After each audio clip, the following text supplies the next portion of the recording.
Then the whole community broke out into loud cries, and the people wept that night. All the Israelites complained about Moses and Aaron, and the whole community told them, "If only we had died in the land of Egypt, or if only we had died in this wilderness. Why is the Lord bringing us into this land to die by the sword? Our wives and little children will become plunder. Wouldn't it be better for us to go back to Egypt?" So they said to one another, "Let's appoint a leader and go back to Egypt." Then Moses and Aaron fell down with their faces to the ground in front of the whole assembly of the Israelite community. Joshua son of Nun and Caleb son of Zephaniah, who were among those who scouted out the land, tore their clothes and said to the entire Israelite community, "The land we passed through and explored is an extremely good land. If the Lord is pleased with us, He will bring us into the land, a land flowing with milk and honey, and give it to us. Only don't rebel against the Lord, and don't be afraid of the people of the land, for we will devour them. Their protection has been removed from them, and the Lord is with us. Don't be afraid of them." While the whole community threatened to stone them, the glory of the Lord appeared to all the Israelites at the tent of meeting.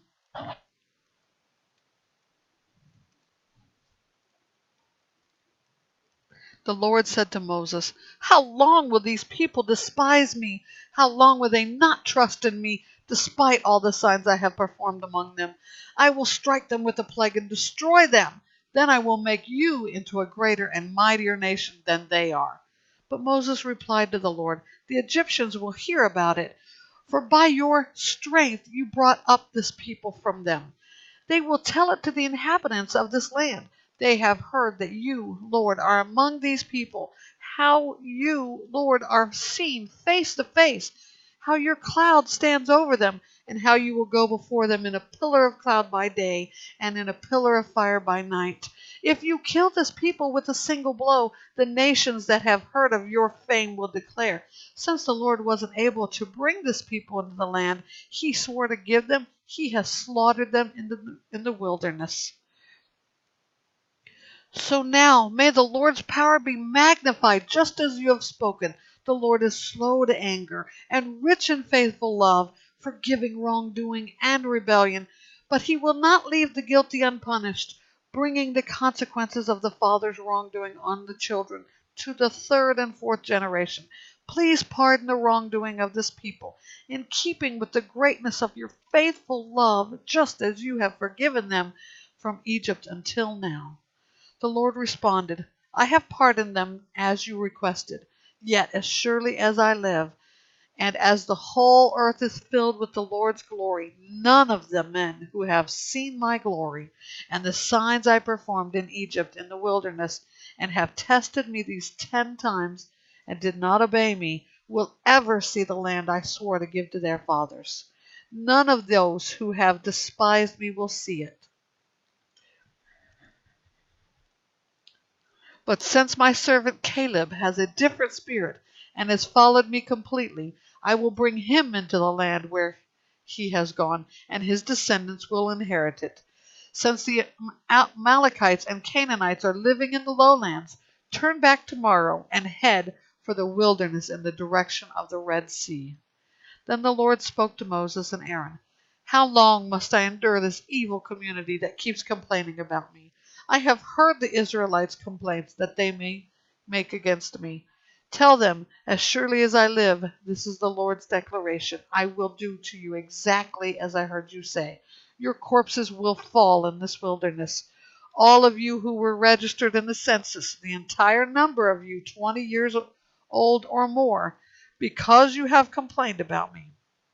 I swear that none of you will enter the land I promised to settle you in, except Caleb, son of Jephunneh, and Joshua, son of Nun. I will bring your children, whom you said would become plunder, into the land you rejected, and they will enjoy it. But as for you, your corpses will fall in this wilderness. Your children will be shepherds in the wilderness for 40 years, and bear the penalty for your acts of unfaithfulness, until all your corpses lie scattered in the wilderness. You will bear the consequences of your sins 40 years, based on the number of the 40 days that you scouted the land, a year for each day. You will know my displeasure. I, Yahweh, have spoken. I swear that I will do this to the entire evil community that has conspired against me. They will come to an end in the wilderness, and there they will die. So the men Moses sent to scout out the land, and who returned and incited the entire community to complain about him by spreading a negative report about the land.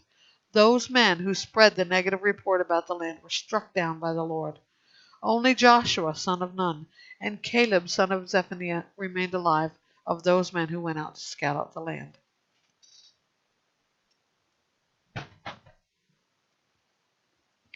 When Moses reported these words to all the Israelites, the people were overcome with grief.